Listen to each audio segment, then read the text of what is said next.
एक अधिकारी हैं बहुत बड़े, लेकिन उनका कार्यकाल समाप्त हो चुका है।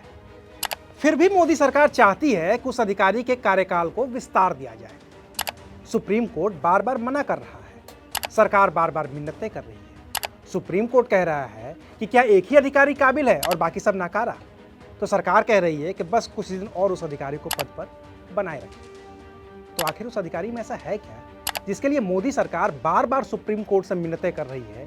और आखिर कौन है वो अधिकारी जिसे मोदी सरकार हर हाल में उस पद पर बनाए रखना चाहती है? और इस अधिकारी का विदेश की एक बड़ी एजेंसी से आखिर क्या लेना देना है?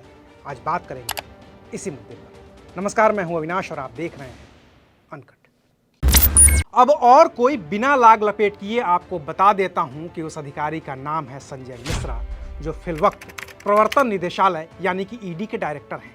रहने वाले लखनऊ के हैं और बायोकेमिस्ट्री में एमएससी हैं। 1984 में पहले ही अटेम्प्ट में सिविल सर्विसेज की परीक्षा पास करके आईआरएस यानी कि इंडियन रेवेन्यू सर्विसेज के अधिकारी बन गए और इनकम टैक्स विभाग में बतौर असिस्टेंट डायरेक्टर पहली नौकरी शुरू की। 4 साल के अंदर ही वो ईडी में आ गए। इसके बाद ईडी से लेकर इनकम टैक्स तक में वो रहे। लेकिन उन्हें बड़ा ब्रेक तब मिला जब देश के राष्ट्रपति रह चुके प्रणब मुखर्जी देश के वित्त मंत्री बने थे और उन्हें देश की वित्तीय पॉलिसी बनाने वाले अधिकारियों के ग्रुप में शामिल कर लिया। वो वित्त मंत्रालय के संयुक्त सचिव बन गए। जब प्रणब मुखर्जी की जगह पी चिदंबरम को वित्त मंत्रालय का प्रभार दिया गया, तब भी संजय मिश्रा वित्त मंत्रालय के संयुक्त सचिव बने ही रहे। साल 2014 में जब नरेंद्र मोदी प्रधानमंत्री बने तो कुछ ही दिनों के बाद संजय मिश्रा फिर से आयकर विभाग में आ गए और ऐसा आए कि फिर छा गए। मीडिया हाउस एनडीटीवी की वित्तीय अनियमितता और गांधी परिवार द्वारा संचालित यंग इंडिया और नेशनल हेराल्ड के मामले को खोलने का श्रेय संजय मिश्रा को ही जाता है। इन 2 मुकदमों ने देश ही नहीं बल्कि दुनिया का ध्यान अपनी ओर खींचा। जब संजय मिश्रा ने इन दोनों मुकदमे को परखना शुरू किया तो ये मामले सिर्फ टैक्स से जुड़े थे। लेकिन खोजते खोजते संजय मिश्रा ने इस केस में ऐसे ऐसे क्लू खोज लिए कि ये मुकदमे आपराधिक मुकदमे के दायरे में आ गए। इन 2 बड़े मामलों की वजह से संजय मिश्रा सरकार के चहेते बन गए और ऐसे चहेते बने कि नवंबर 2018 में मोदी सरकार ने संजय मिश्रा को प्रवर्तन निदेशालय यानी कि ईडी का डायरेक्टर बना दिया। और ईडी का डायरेक्टर बनने के साथ ही विपक्षी नेताओं पर प्रवर्तन निदेशालय के मुकदमों की बाढ़ सी आ गई। सोनिया गांधी और राहुल गांधी के नेशनल हेराल्ड वाले मामले से शुरू हुआ ये सफर रॉबर्ट वाड्रा के जमीन घोटाले, मनीष सिसोदिया के शराब घोटाले, संजय राउत की जमीन की हेरफेर, पी चिदंबरम के आईएनएक्स मीडिया, हेमंत सोरेन के अवैध खनन घोटाला, डीके शिवकुमार की आय से अधिक संपत्ति, शरद पवार के एमएससी बैंक, अनिल देशमुख के मनी लॉन्ड्रिंग केस और डीएमके नेता सेंथिल बालाजी तक पहुंच गए। इनमें से रॉबर्ट वाड्रा, हेमंत सोरेन और शरद पवार को छोड़कर बाकी के विपक्षी नेताओं को जेल भी जाना पड़ा। मनीष सिसोदिया और सेंथिल बालाजी तो अब तक जेल में हैं और इसकी वजह सिर्फ और सिर्फ संजय मिश्रा और उनकी टीम की इन्वेस्टिगेशन है। लेकिन संजय मिश्रा के इस इन्वेस्टिगेशन तक पहुंचने और बड़े बड़े नेताओं को जेल भेजने में संजय मिश्रा के सेवा विस्तार की भी बड़ी भूमिका है। दरअसल सीबीआई और ईडी जैसी संस्था के सर्वोच्च पद पर बैठे अधिकारी का कार्यकाल 2 साल का होता है। इस लिहाज से संजय मिश्रा 19 नवंबर 2018 को ईडी के डायरेक्टर बने थे तो उनका कार्यकाल 18 नवंबर 2020 को खत्म हो जाना चाहिए था, लेकिन ऐसा हुआ नहीं।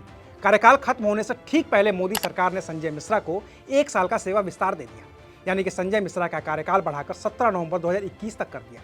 इस फैसले को सुप्रीम कोर्ट में चुनौती दी एनजीओ कॉमन कॉज ने, लेकिन सुप्रीम कोर्ट ने उस याचिका को खारिज कर दिया और संजय मिश्रा के कार्यकाल को बरकरार रखा।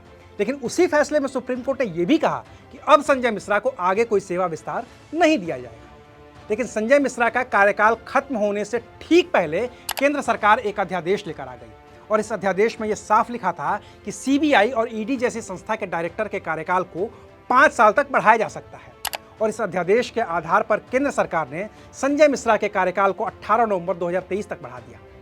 फिर मामला पहुंचा सुप्रीम कोर्ट। इस पर कांग्रेस और टीएमसी सांसदों ने संजय मिश्रा के कार्यकाल को बढ़ाने का पुरजोर विरोध किया। तो सुप्रीम कोर्ट ने कहा कि सरकार चाहे तो कानून बनाकर ईडी के डायरेक्टर के कार्यकाल को बढ़ा सकती है, लेकिन अध्यादेश लाकर ईडी डायरेक्टर के कार्यकाल को बढ़ाना ठीक नहीं है।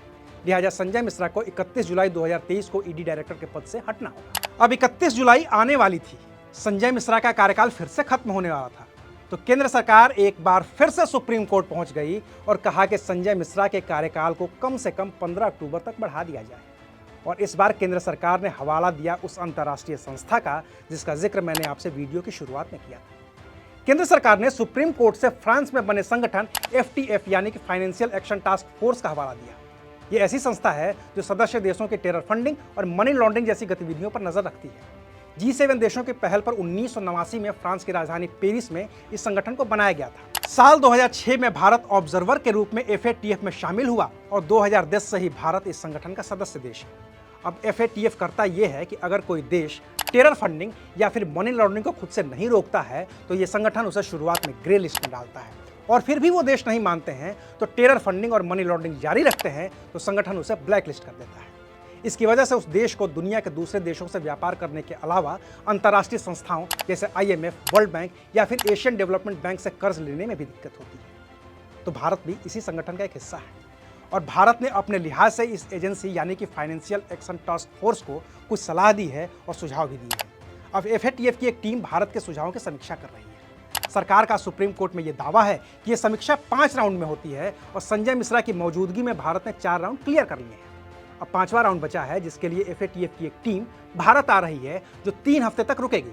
लिहाजा संजय मिश्रा को इस समीक्षा के दौरान ED का डायरेक्टर रहने दिया जाए, क्योंकि नया अधिकारी आएगा तो फिर उसे नए सिरे से सब कुछ समझना पड़ेगा और संजय मिश्रा साल 2020 से ही इस समीक्षा प्रक्रिया का हिस्सा है। यह मसला सुप्रीम कोर्ट में justice BR Gavai, justice Vikram Nath और जस्टिस संजय करोल की पीठ के पास पहुंचा तो कोर्ट ने सरकार की कुछ बातें मानी और कुछ नहीं मानी। सरकार ने कहा था कि संजय मिश्रा को 15 अक्टूबर तक ED डायरेक्टर रहने दिया जाए, लेकिन सुप्रीम कोर्ट ने कहा कि 15 सितंबर को संजय मिश्रा को पद छोड़ना ही होगा और भविष्य में संजय मिश्रा के कार्यकाल विस्तार की अब कोई भी याचिका स्वीकार नहीं की जाएगी। इस आदेश के साथ ही सुप्रीम कोर्ट ने सरकार से पूछ लिया कि क्या संजय मिश्रा के अलावा ED के सारे अधिकारी नाकारा हैं। तो कुल मिलाकर अब यह तय है कि ED के डायरेक्टर संजय मिश्रा को 15-16 सितंबर तक हर हाल में ED डायरेक्टर के पद से हटना ही होगा और केंद्र सरकार को प्रवर्तन निदेशालय की सर्वोच्च कुर्सी पर किसी दूसरे अफसर को बिठाना होगा। हालांकि ये सरकार की कोशिशों का ही नतीजा है कि जिस अधिकारी का कार्यकाल नवंबर 2020 में ही खत्म हो रहा था उसे सुप्रीम कोर्ट और अध्यादेश के जरिए केंद्र सरकार सितंबर 2023 तक खींचने में कामयाब रही है। तो आज के लिए बस इतना है, फिर मिलेंगे नई खबर के साथ। देखते रहिए अनकट। शुक्रिया।